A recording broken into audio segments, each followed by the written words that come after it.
this series has made me jump into the motherfucking puddle, okay? And I love it there. I can't even swim, but I'm gonna tell you right now, if I had to swim to be able to read these books, I would figure it out, okay?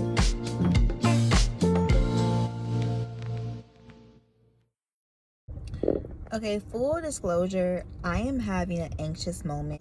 Yes, that hand sanitizer bottle will be my microphone. My nervous system, she's out of whack. And the reason why I want to start with that confession is because this romance that I'm about to get into literally feels like having a man who not only calms your nervous system, but he's nurturing to it. And I don't want to give away anything too much because it is a romance, and I want people to know that it may or may not be a happy ending, but it definitely is a forbidden romance.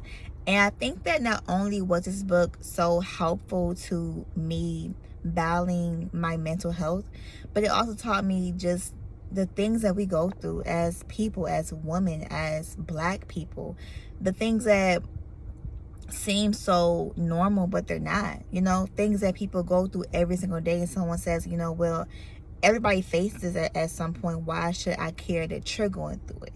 And I think that having people in your corner who make you feel like your reality is justified is the most important thing.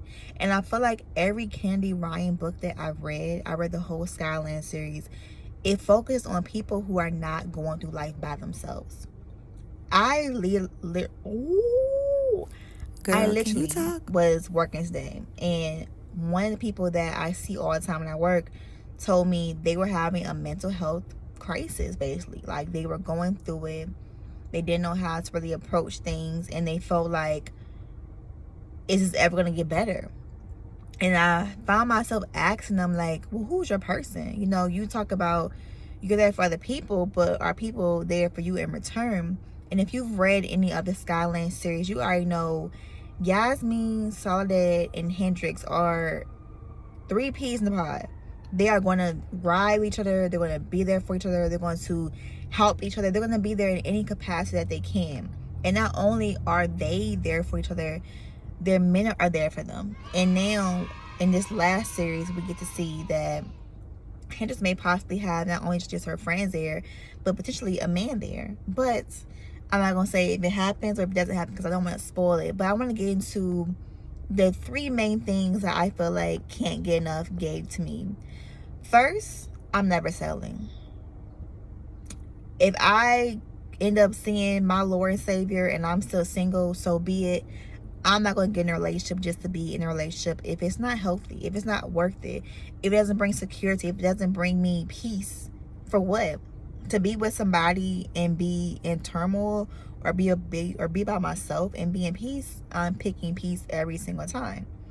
Second, being able to know who you are and be conscious. So Hendrix is child-free by choice. She is the rich auntie. She is loving. Even though she doesn't have her own children, she still plays a mothering role. She's able to be there for her nieces, not her friends. She's able to be there for her mom as a caretaker. She's able to be there for the things that mean something to her. And she has decided that she wants to be nurturing, caring, but outside of her own kids. And I'm a one and done mom. Period! People ask me all the time, when do you have another kid? What if your future husband wants you to have more?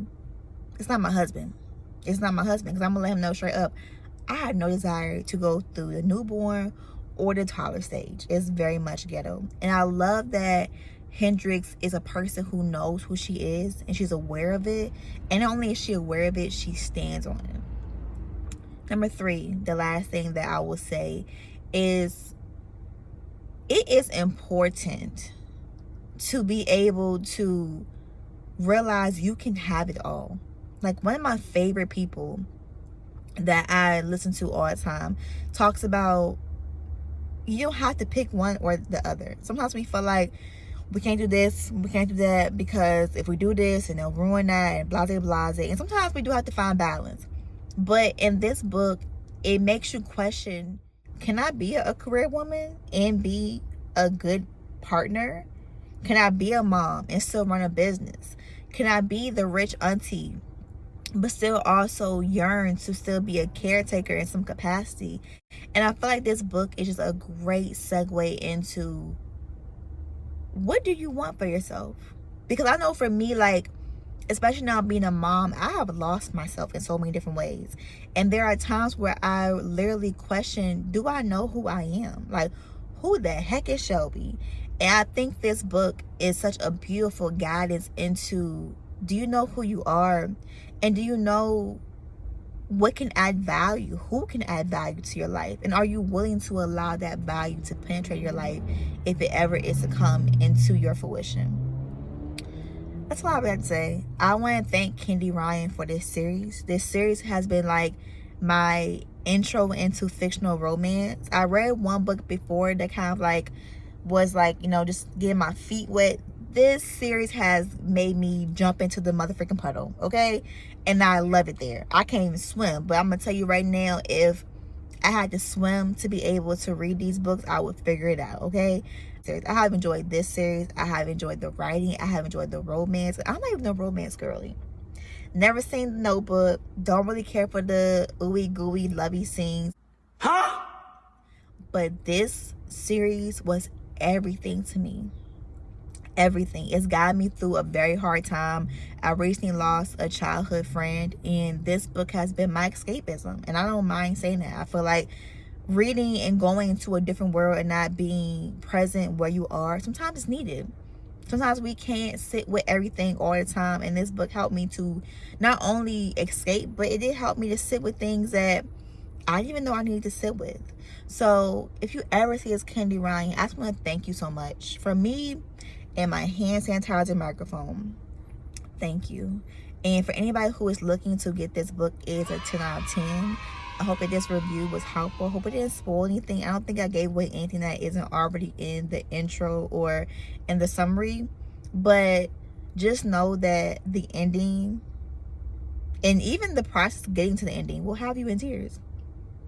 Even if you're not a tearful girly, get you a tissue box.